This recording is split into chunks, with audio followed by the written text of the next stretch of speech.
Hoje nós tivemos uma série de notícias negativas que abalaram o mercado negativamente, porém infelizmente nós tivemos uma notícia que veio fazer com que o mercado finalmente conseguisse se recuperar e se estabilizar em uma zona onde finalmente voltamos para os 50-50. Conhecendo o Trump, muita coisa pode acontecer até amanhã, mas a maior chance permanece sendo que na próxima semana teremos o primeiro discurso do Kevin Warsh como presidente do Banco Central e provavelmente o mercado está esperando esse discurso para querer voltar a se posicionar com tudo. Ontem nós tivemos os dados do CPI, que é a inflação do ponto de vista do consumidor. Quando eu paro para olhar no anual, o precificado estava 4.2, veio 4.2 sem nenhuma surpresa. Porém no núcleo, para o mês de maio, veio um pouco abaixo do precificado. Então, relativamente, isso foi positivo. Porém, quando eu paro para ver os dados de hoje, o PPI, que é a inflação do ponto de vista do produtor, veio bem acima do que o mercado havia precificado. Porém o núcleo veio um pouco abaixo. São duas variáveis muito negativas porque é a pior inflação que nós temos desde o ano de 2023. Ou seja, 3 anos depois a catástrofe da inflação voltou com tudo e a perspectiva ainda não é de ter nenhum tipo de melhora. E esse tipo de movimentação não vai impactar somente o mercado de criptomoedas, vai impactar o mercado tradicional e também o seu bolso para você que mora no Brasil. As duas notícias do calendário econômico estavam negativas, porém nos jornais nós temos notícias positivas e negativas. Começando com a primeira notícia, o Banco Central Europeu aumentou pela primeira vez desde 2023 por causa que a gente ainda não tem nenhuma previsão para a abertura do Estreito de Hormuz. Isso daqui era algo que muitos economistas opinavam que poderia acontecer ou não, mas esse tipo de movimentação aqui é preocupante. Porque quando a gente vê que uma potência como o Banco Central Europeu decidiu aumentar a taxa de juros, a pergunta que todo mundo se faz é, será que os Estados Unidos também vão fazer esse tipo de movimentação? E para isso eu vou mostrar para vocês o melhor amigo do economista para saber qual é a maior probabilidade para uma redução ou um aumento na taxa de juros. A maior parte das pessoas sempre utilizam o CME para ver a precificação do mercado, como eu mesmo gosto de utilizar, porém a gente tem um indicador muito mais específico do que isso. Eu paro para olhar os bonds, que são os títulos do governo americano de 2 anos, como é que está. Hoje está acima de 4%. Hoje ele caiu, tudo bem, porém ele permanece acima do Fed's Funding Rate. O que isso quer dizer? Hoje a taxa de juros lá dos Estados Unidos está entre 3,5 e 3,75.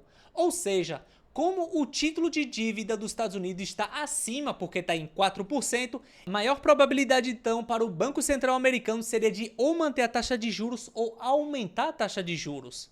Eu sei que você, como eu, está querendo que a gente tenha um corte na taxa de juros para relançar todos os mercados e finalmente para que o Bitcoin consiga marcar o fundo e ter também as bolsas americanas parando de cair, se estabilizando e voltando a subir com tudo. Mas infelizmente com esse tipo de indicador aqui, tudo me aponta que a gente vai ter ou lateralização ou uma leve tendência de alta. Porém, se eles decidissem aumentar a taxa de juros, isso daí iria frear ainda mais a economia americana e hoje eles não podem estar se permitindo isso.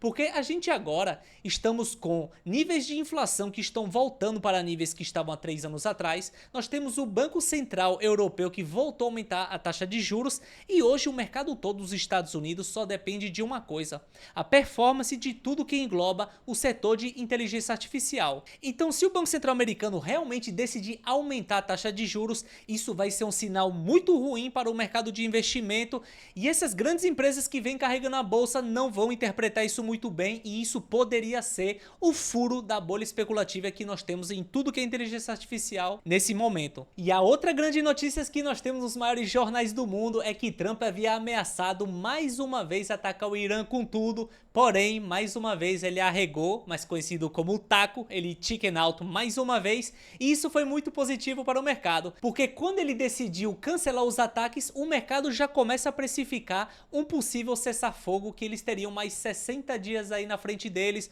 para conseguir sentar, negociar, assinar um acordo e finalmente reabrir o Estreito de Hormuz sem mais ameaças. Porém, temos um outro grande problema.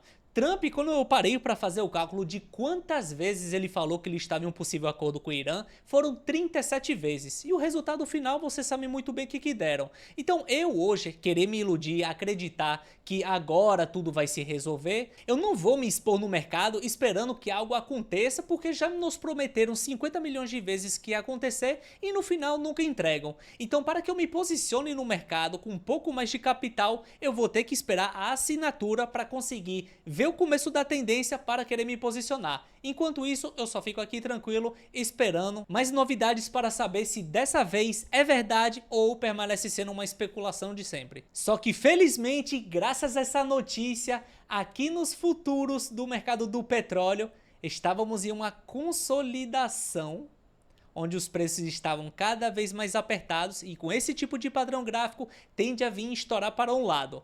Uma vez quase estourou para baixo, porém veio reintegrar mais uma vez.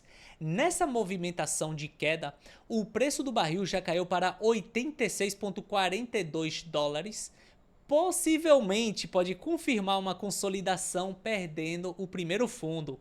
E caso isso aconteça, vai ser positivo para o mercado de investimento, vai ser positivo para as empresas e principalmente vai ser positivo para nós do varejo, porque o preço da gasolina vai diminuir, os preços no mercado também vão diminuir, tudo vai melhorar e nossos investimentos finalmente vão tá entregando aquilo que a gente já vem falando sobre. Então ainda não tivemos nenhum tipo de confirmação de um possível breakout para baixo depois de toda essa acumulação, mas a maior probabilidade segue para esse rumo. A não ser que Trump invente mais uma vez de falar besteira e mude tudo que ele fez hoje. Aqui não foi diferente para o S&P 500 e para o Nasdaq. O nosso grande suporte, que caso a gente veja os preços se consolidando abaixo dessa região, seria uma calamidade. Eu venho aqui e traço o meu ponto de desequilíbrio e veja só. Mais uma vez, o preço do S&P 500 e do Nasdaq também vieram capturar toda a liquidez que tinha para capturar. Vim pegando também meu desequilíbrio entre a oferta e a demanda, vindo preencher boa parte do gap que havia sido mencionado para vocês, porém, onde é que ele decidiu se estacionar nesse momento? Exatamente aqui perto da zona onde nós temos o VRVP se pronunciando no seu ponto mais forte. Isso quer dizer que não foi à toa que chegamos nessa região. Quando os preços estão abaixo desse pico de VRVP, quer dizer que o VRVP aqui vai funcionar como uma grande resistência. É aqui que os compradores e os vendedores querem se manifestar. Porém, nessa mesma região, nós temos também esse ponto de suporte, ou seja, com as notícias que nós tivemos hoje foi positivo o suficiente para voltarmos a nos consolidarmos nessa região, porém ainda não foi o suficiente para voltarmos para uma tendência de alta. E detalhe, sei que muitas pessoas estão preocupadas com o mercado cripto, sobre quais são as próximas etapas. Será que o Bitcoin, o fundo dele realmente está em 60 mil? Ou será que os preços poderiam cair mais? E hoje tudo está dependendo do Nasdaq e do S&P 500. Se a gente vê os preços no Nasdaq e S&P 500 se consolidando abaixo dessa região, o fundo do Bitcoin não está nem perto de 60 mil dólares, vai cair muito mais do que isso. Porém, quando a gente vê o preço da bolsa americana vir capturar essas zonas, pouquíssimo tempo depois ela voltou a reintegrar. Isso daqui nos traz esperança para que o Bitcoin tenha formado seu fundo em 60 mil dólares e ele está voltando para uma tendência de alta. Apesar de que com todas as informações que nós temos hoje, eu ainda não acredito que isso é o caso. Aqui então analisando o Bitcoin, qual seria o caso? Quando eu paro para ver, o topo mais alto que nós temos aqui nesses últimos dias está localizado em 64.197. O que isso quer dizer? Na última vez que eu analisei isso para vocês, eu falei que em uma tendência de baixa, esse tipo de retração já era o suficiente para os preços voltarem a cair. Porém, o que eu vejo aqui no tempo gráfico diário? Eu vejo a primeira perna de baixa, vejo a segunda perna e um possível pivô de alta. O que isso quer dizer? Se o volume voltar a subir com tudo, eu vou ficar muito de olho nessa região de resistência de 64.200 dólares, porque a gente já teve um fundo e um reteste. Então esse daqui seria um tipo de entrada muito bom para finalmente ver o Bitcoin querendo vir retestar toda essa zona de desequilíbrio que nós temos entre a oferta e a demanda.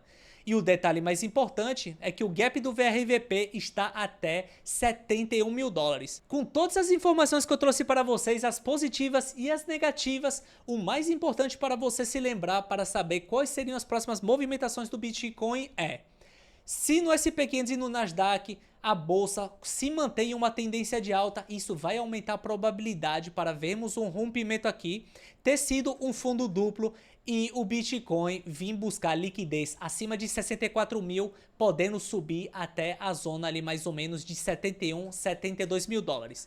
Isso quer dizer então que oficialmente o Bitcoin voltou para uma tendência de alta? Não.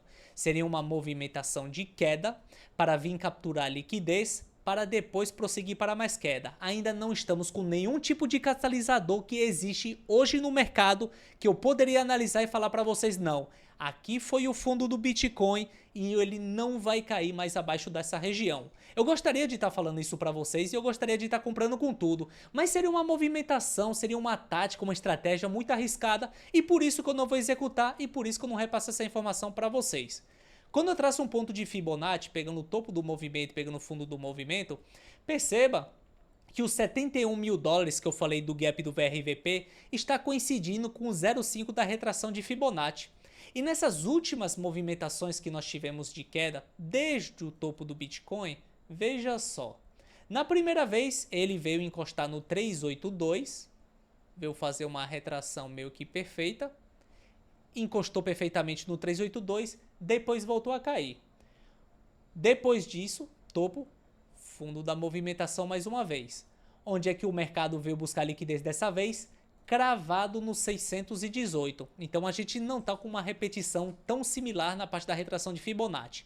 Porém, quando a gente para falar de retração de Fibonacci, seria uma retração muito saudável, podendo coincidir do 382 até o 618, para vir capturar a liquidez para possivelmente o preço voltar a cair. E caso a bolsa americana volte para uma tendência de queda, isso daqui eu não tenho nenhuma sombra de dúvida que o mercado cripto vai seguir essa movimentação também. Eu irei fazer outro vídeo explicando para vocês o que aconteceu com o M2 e o Global Net Liquidity para que nessa movimentação de alta no mercado, como é que ela aconteceu com tanta pouca liquidez circulando no mercado. E além disso, amanhã também nós temos o IPO do SpaceX. Tá dando muito o que falar, vai ser o maior IPO da história da humanidade, porém acredito também que nós teremos muitas surpresas e é por essa razão que eu não estou posicionado também. Até amanhã, muita coisa vai acontecer, então para você que gostou desse vídeo, já deixe seu joinha e já bote para me seguir para não estar perdendo as futuras análises. Amanhã estarei fazendo mais um vídeo atualizando todos vocês como eu sempre faço, então já deixe nos comentários o que você gostaria que eu explicasse amanhã.